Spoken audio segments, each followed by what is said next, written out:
Hi, I'm Tommy, and welcome to my podcast, Disney is a Girl's Best Friend. The podcast is all about Disney. I'm talking Disney shows, Disney movies, Disney parks, Disney Channel. If it's Disney related, it will be talked about on this podcast. And I am so excited to have you here. Now, little all honesty, I've tried this podcast in the past before, and it did not work out. But that's probably because my attention wasn't fully on it, but I am fully on it now. Why? Because your girl has no friends, has no man, has no girl, works a part-time job. Yeah, I'm locked in, and I am excited to have you here if you're watching. So yeah, I'm all about this podcast, and I thought the best way to start this would be giving you an introduction as to who I am and what I do. I'm Tommy, I'm 22, and these are my controversial Disney takes.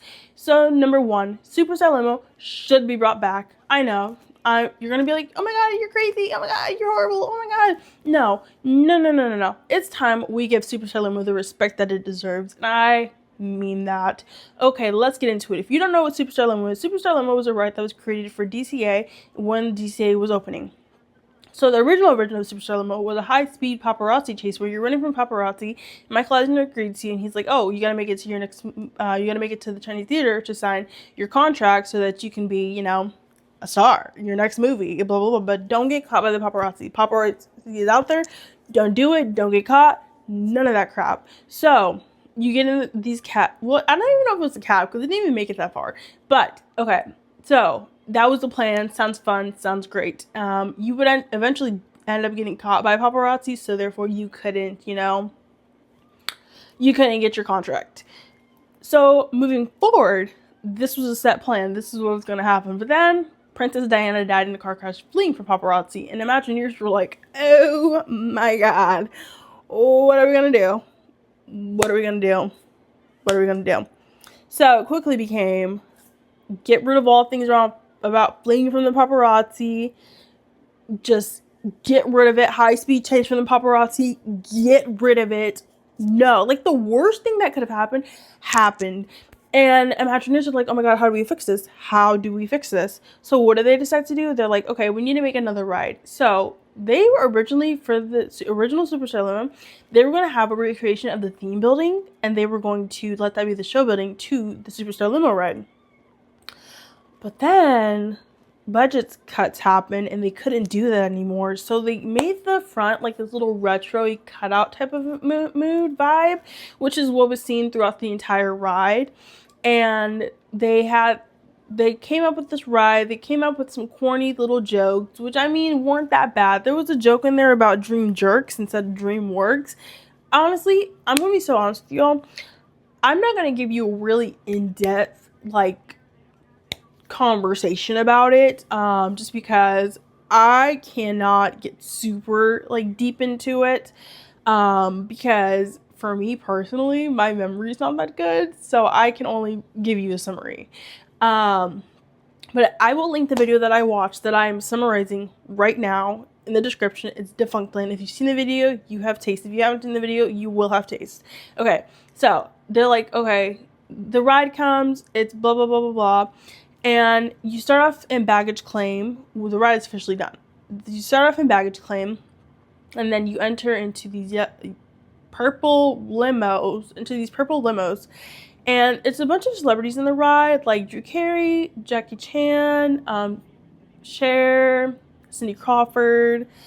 A lot of celebrities are in the ride because they did have contracts with Disney, or they were working with Disney at the time, and the budget was so low that they literally had to work like anybody that was already under contract with Disney. Like you was hired. If you had a contract, boom, you were done. You could have been a Disney animatronic, but it really wasn't even an animatronic. It was kind of just like I don't want to say a statue, but they kind of moved. I gotta rewatch the video. In the ride, my favorite part of the ride is this Agent Swifty. I think he looks so realistic, and I want it. I want to know what they did with this puppet. Is he in archives? What is happening with this puppet? I need that. I want that. Gotta have that.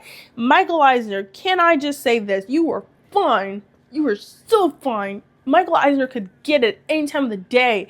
Like, I love me some Michael Eisner. He is my home screen. That man, he is fine. Need that, want that, gotta have that. Period. In the ride, you run into the celebrities, you run into screenwriters, you run into sponsors, you run into producers, and they're all trying to pitch themselves to you. The main purpose of this ride is you're a star in Hollywood. It starts off at the beginning of the ride saying you are the star in Hollywood. Joan Rivers is like the next star is arriving, and then it's revealed you are the stars. Now, the ride opened February 8th, 2001. And closed January 11th, 2002.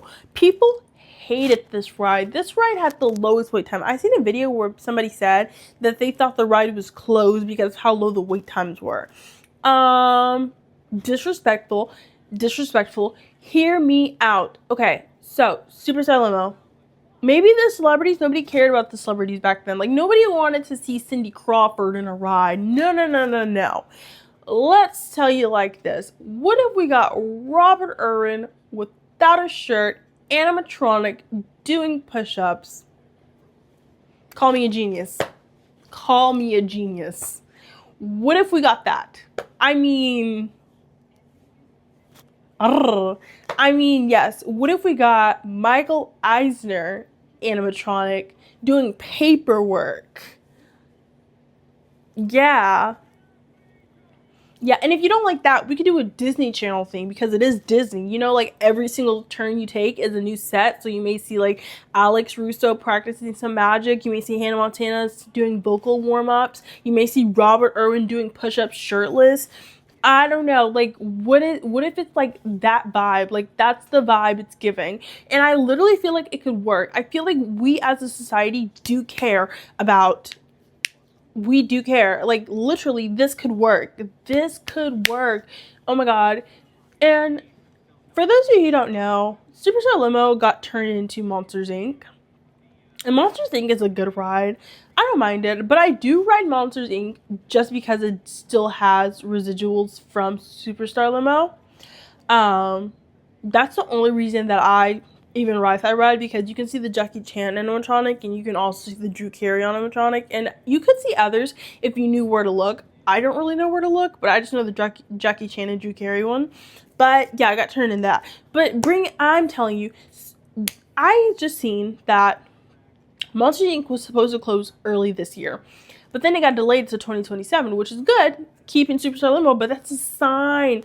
That's a sign that we should just reverse it back and bring back Superstar Limo. Simple as that. As simple as that. Like, literally,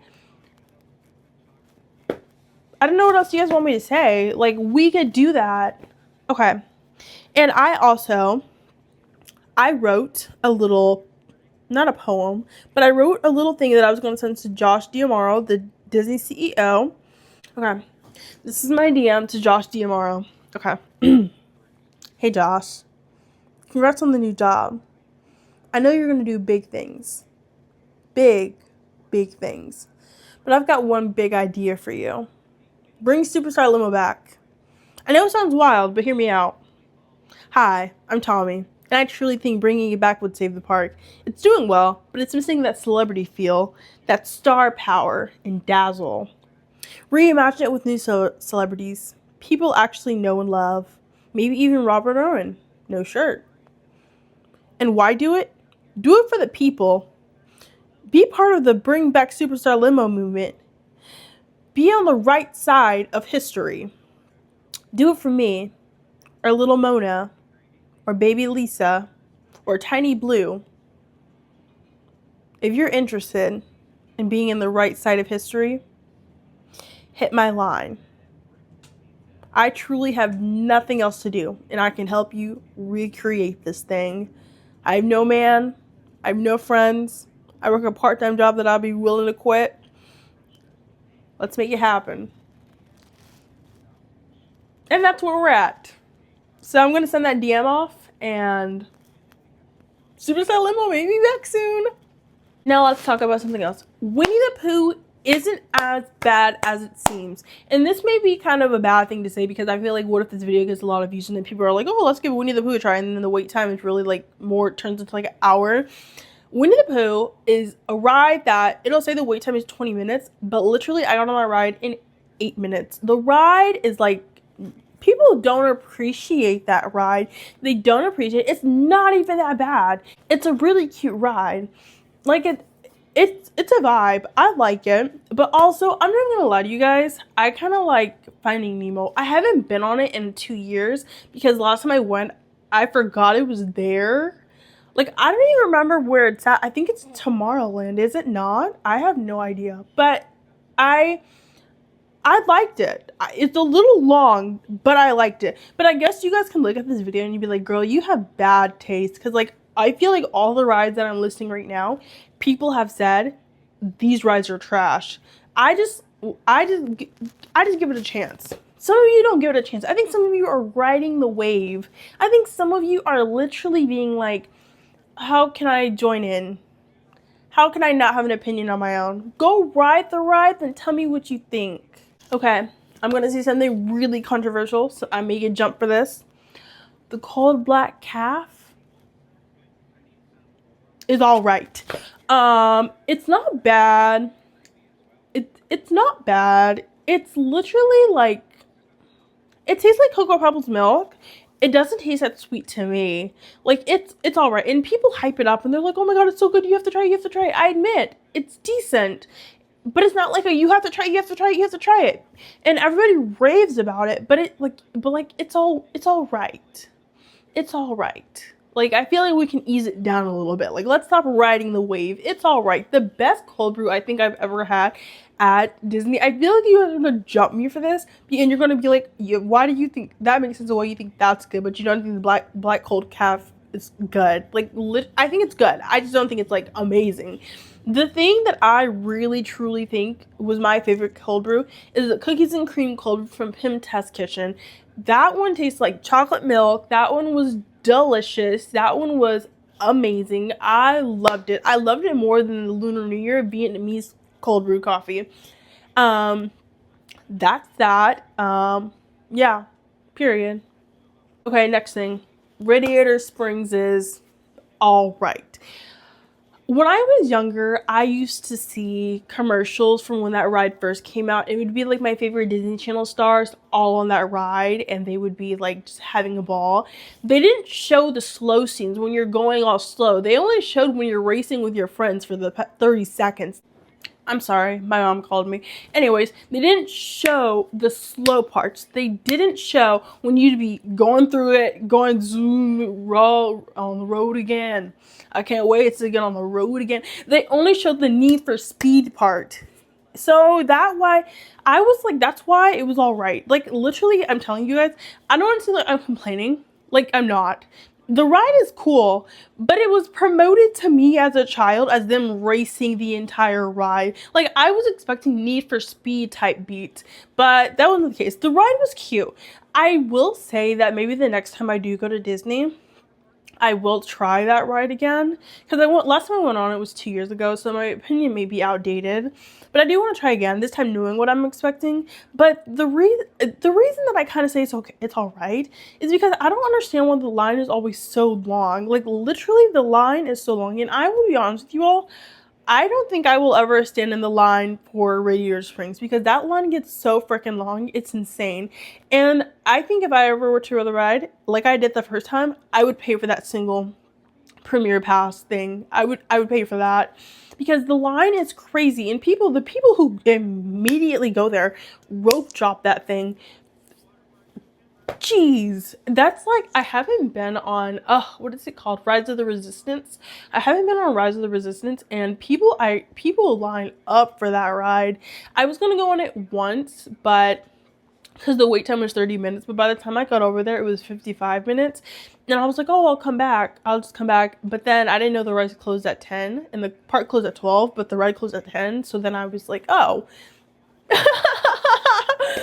I guess I can't ride it. And next time I go to Disney, I will do that. So speaking of that, let's get some views on this video. I don't want to beg, but I can't go to Disney unless my channel works out. So let's try to get this channel going. So yeah. Okay, the next thing that's all right. I'm just gonna say it. It's a Small World is all right. I mean, I don't get it. They're creepy dolls, and it's just that song. It's catchy, but it, like, literally, I went on the ride and I ended up thinking, why am I on here? I was literally, because it was my first time. I went there in November last year, and I was like, why am I on here? What is going on? What is going on? But no, it was alright. Not bad. None of the rides I'm talking about, none of the drink even that I'm talking about are even like bad. They're all good rides. They're just not like what I would like go crazy over. And I'm not saying, okay, this one's so bad because it's like all the rides that everybody else likes, I'm like, they're alright. But the rides that nobody likes, I'm like, yeah, need that. This is probably gonna make me sound like so like horrible. Not horrible, but it's probably gonna make me sound very like I have bad taste is what it's gonna sound like. But I appreciate bad things. I always say this. I like bad movies, bad songs. Like if what people consider bad, I genuinely like them. So that's where we're at. Now this is going back on to probably people are going to say I have bad taste. Now for this one, I'm going to say this with all my heart and I'm going to say this with all my chest and I'm going to sit up proudly and I'm going to say this. Award Wieners is the best place to eat out of that whole resort. And I mean that. You guys have no idea. The things I would do for an award wiener, you have no idea. No idea. Mind you, I don't even eat hot dogs like that. Actually, that's a lie. I do. I eat a lot of hot dogs. But that was probably the best hot dog I've ever had. And that hot dog didn't even have cheese on it. I always put cheese on my hot dogs. So that's saying something. Now, let me tell you, bun, hot dog, bacon, peppers and onions, red pepper ketchup, film strip fries. Okay, I heard they don't have the film strip fries anymore, so I'm not going to go too much onto that. But I will say they were good. They were good. I don't know what the new fries are giving, but the film strip fries were good. I will say when I was eating mine back in November, it was kind of embarrassing just because I couldn't, like I would bite the hot dog and then the wiener would like slip to the other side of the bun and then I would only get the bun in my bite and then I would like continue to try but the wiener would keep slipping. Don't make that nasty. Please don't. And the wiener would keep slipping and I'd be like, oh my god. And then this couple like asked to sit with me and I was like, yeah, go right ahead, sit with me. But it was kind of embarrassing to just eat. I don't know. I kind of got embarrassed and I didn't finish, but it was good. It was good. I promise. It was good. Like, I need to go back. And I'm not gonna lie. I was not gonna eat there the last time I went in February, just due to the fact that I wanted to eat some Lunar New Year food. So that's why I didn't eat.